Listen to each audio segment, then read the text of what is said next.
ito po ang 5th vlog series po natin. And today is June 19,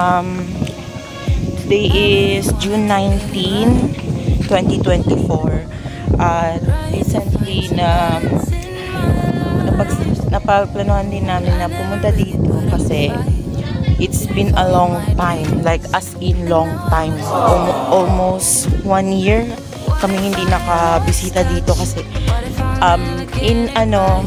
back 2023 to 2024 may pasok kami, and mostly yung school days ko hindi kami nakakapunta dito kasi kada weekends, Saturday or Sunday, medyo busy kasi dahil sa mga aside namin na mga assignments, projects, or kahit ano man yan. Pero ngayon, this is the right moment. Ito na yung right moment. Ay, di, charot lang. Charis!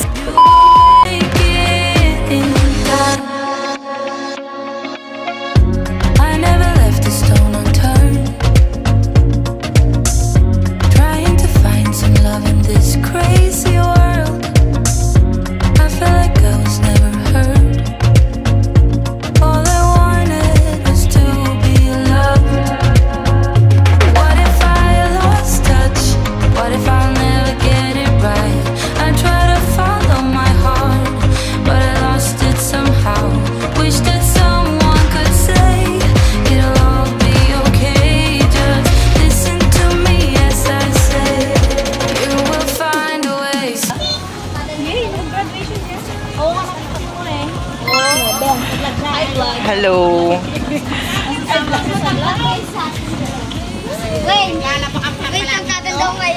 Ito po yung farm nila. Malaki-laki rin po.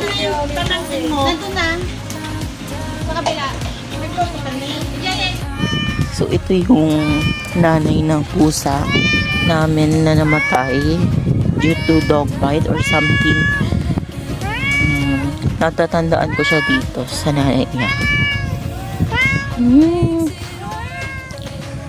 Ito siguro yung tatay nila. Lalaki ba to? Ay, OMG, lalaki nga. Ito siguro.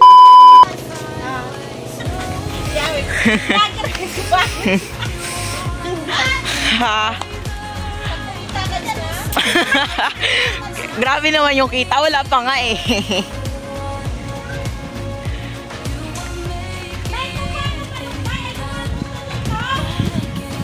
Ayan, sobrang hangin dito, as in kahit mainit, napakahangin, napakalamig din.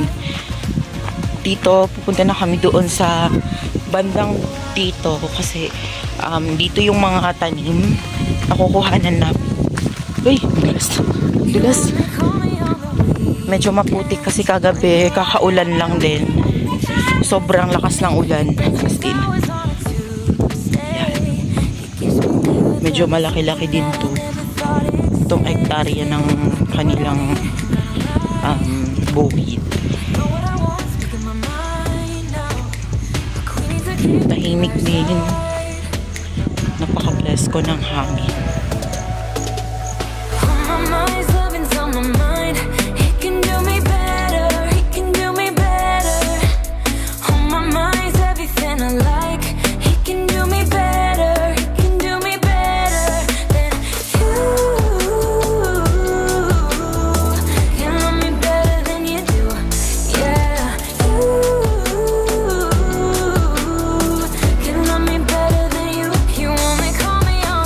Dito sa parte na to, meron din silang mga tanim. Hanggang dito, hanggang doon. Medyo malayo-layo rin at saka medyo malaki. And yung hangin dito, napaka-presko as in. Ben, paulit-ulit kung sinasabi. Hindi, charot lang. Ayan, so ang gagawin na muna nila doon sa kubo is magluluto sila ng kanin and for our tanghalian, which is today na dapat tanghalian na kasi ang oras ngayon is already 11:55. Dapat kanina pa kami nakapagtanghalian pero medyo natagalan kasi naglakad pa kami, umano pa kami sa bridge.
coffee till there's time. We'll be golden. Don't wanna cry, cause I don't know where to go, but I'm going. And we'll say we'll stay in touch, but we won't. We're just staying cause we're scared to be lonely. But we both know the ship's sinking slowly. Don't wanna see you, wanna kiss you, wanna love you, but I don't wanna say bye, don't wanna say bye. I got my reasons, but I get caught in my feelings, and I don't wanna say bye, don't wanna say bye bye. I don't wanna say bye bye, don't wanna say bye bye. Ito, ulan na po. Ito nga ang kinakabahan namin, ang ulan. Kasi once na nabasa yung motor, hindi na siya aandar kasi yung spark plug niya may parang problema na kapag nalalagigan siya, hindi na siya umaandar. Kaya ito, ulan na naman. Kaya sana hindi mabasa yung tag dito, yung motor. Kaya na si mamang takbo na siya.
Sabi niya siguro red yung ano. I was wrong, you grab my hand and held me like never before. Busog na yung isa. I don't know what to say and I don't know what to do. I just can't be me if I ain't got you. No one knows me better. Ay, kanta ng dyan. Siya ang nakarami, oh. Uy! Sobra ka?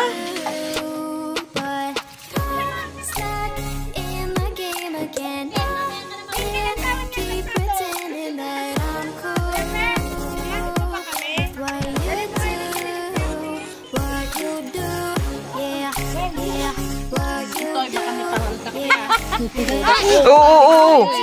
Ang bigat ko kasi. Doon ka na magugas kila Tita Daisy. Kalpa! Tanggalan pala mo. Padala mo kayo ang tipi yung chinelas ni ano, Axel. Muntikan ka na, Wayne. Okay, hayaan mo siya. Baka ayan, yung video mo yan, i-vlog siya, oh. Sinto kay Mama. Max, dyan na! Ay, tumakas! Oh!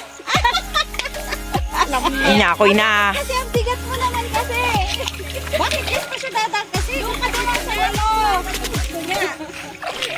Falling hard, but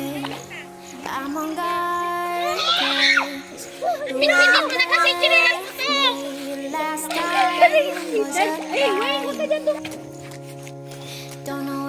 Ay! Wag mo ako itutulak! Ay ko naman! Chinelas na ito! Bakit kasi ito ginamit ko? Sinisi niya ba yung ano chinelas, oh? Ano ba? Natambak kayo sa daan. Yuman! Nundulas! Ay!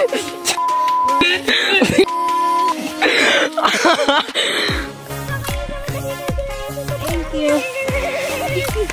Kasi gano'n yung sa happy go. Be! Oh! Be! Oh, gawin na!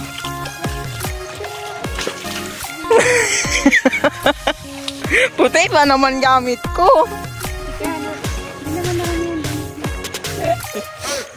Uy! Nalagpicture ko eh! Kaninong anak ko?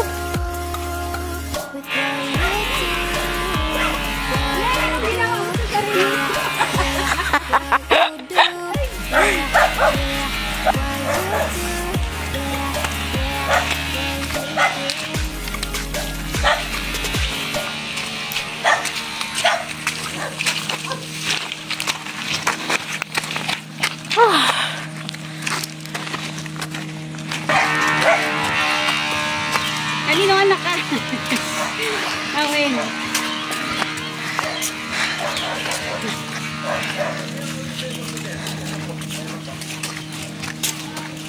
Finally, nakaraos din. Sobrang dulas ng daan.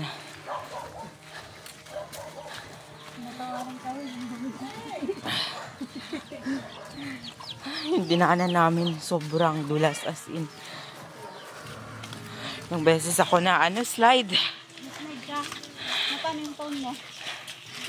Ito, nakasurvive. Nakuhanan. Hindi. Malayo pala itong daan na natin. Oh, grabe. Pero magandang, parang ano na rin siya to. Parang adventure na rin siya sa farm. Adventure na medyo makalat. Adventure sa bukid.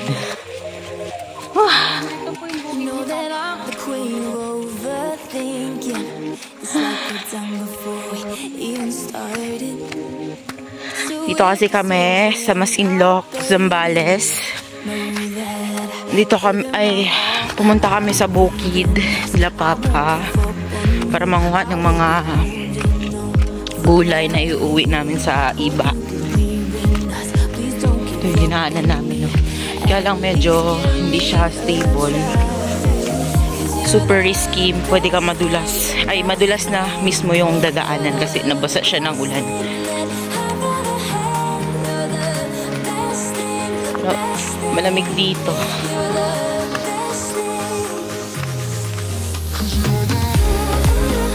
Wala na mong tabo?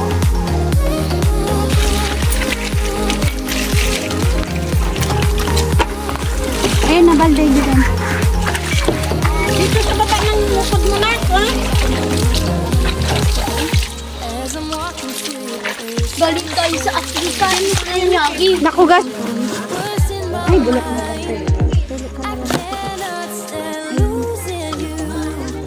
Yung magkano isang kilong ganito ay? Kano sa ba? Dito, 25? Magtawag naman sa mag-anak. Magkano daw yan? Sa mag-anak. Haggard ba? Ha, grabe, sobrang init sa tiyan. Grabe ka naman.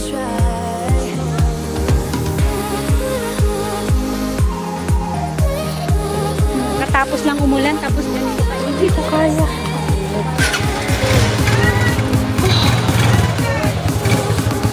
Grabe. Wala pang ligo to, ha? Wala pang ligo. Grabe. Pero as in, maganda yung benefits ng ng pag-adventure dito sa farm kasi not only that you can exercise your feet walking, you can also increase your knowledge about this farm. Ingat! dito, paalis na po kami. Our next journey naman still unplanned, pero gusto na nila bumalik sa backseat bago umalis si mama kasi ewan ko, baka hindi nga pa masyado na enjoy, kaya siguro lalahat-lahatin niya na. Ito naman, update naman ngayon, punta naman kami doon sa kabilang bahay kasi hindi pa namin nabisita. So ito, yung masasabi mo? Ang init sa Pilipinas ko. Yun na naman yung sinabi niya, walang nagbago. Totoo nga naman na mainit nga dito sa Pinas. Napakainit. Pero yun lang yung first experience niya dito sa Pinas. First experience, no? Uy! I really wanted to get it right. Trying to find some balance in my life. I never really put up a fight. Didn't follow my dreams. And now I'm losing interest. I lost touch. What if I'll never get it right? I try to follow my heart, but I lost it Just somehow. step. Wish that someone could say it'll all be okay. Just listen to me as I say. Slow it down, dreams still yours if you want it. Enjoy the ride, 'cause those ups and those downs is what makes it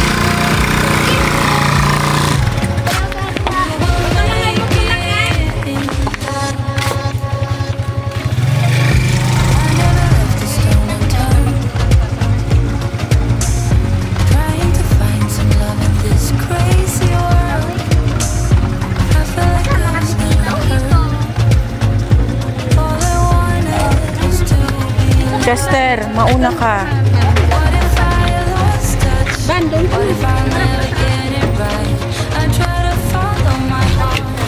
Doon ka.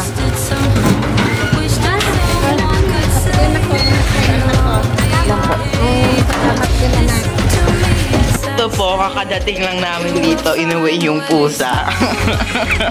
Naninibago sila.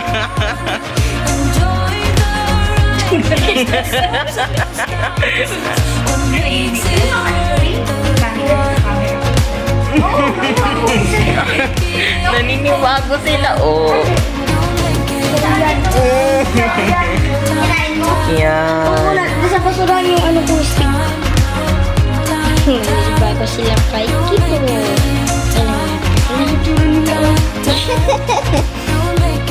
Ililangin mo yan.